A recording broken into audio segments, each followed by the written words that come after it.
Hey everyone, this is a quick unboxing video of the Lisa Elley Tube Squeezer, and I am always looking for a new tube ringer, tube squeezer, whatever you call it, to get the oil paint out of your paint.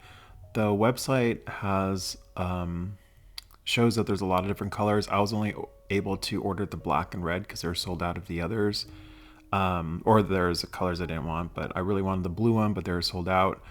It comes in the simple little box and a little Ziploc bag. It doesn't really need to be bubble wrapped or packaged well because this thing, when you take it out, you'll feel it. It's very sturdy.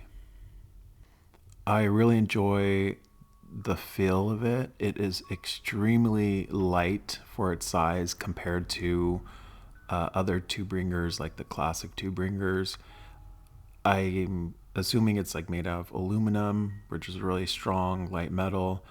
And you can see here the logo. It looks like an L and Elley, so I'm assuming it says L Elley for Lisa Elley. And you can kind of open it really wide, which is nice in case you got big tubes, like if you're doing caulk or other things, a giant tube of toothpaste, I guess. Here's the size compared to like a kind of classic ringer. Let's unbox the other color I got, which I believe is red. Yes, red. Okay, when I was unboxing this, I realized like how cool the paint job is on it. The kind of matte or satiny finish it has is just gorgeous, and you can really tell with the color how beautiful of a paint job it is. It looks like some kind of like unique custom car paint color. This is the one I thought was really hot. The red is just so clean.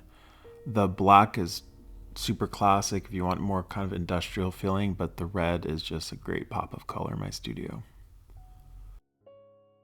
My first impressions are these look really sturdy and great and seem like they'll do the job really well. This is just the unboxing video, but I will be posting right after this a more thorough kind of review of these. I'm going to be using it, but just briefly, I'll post another video maybe in a couple months of after I get all used up and dirty probably in my studio.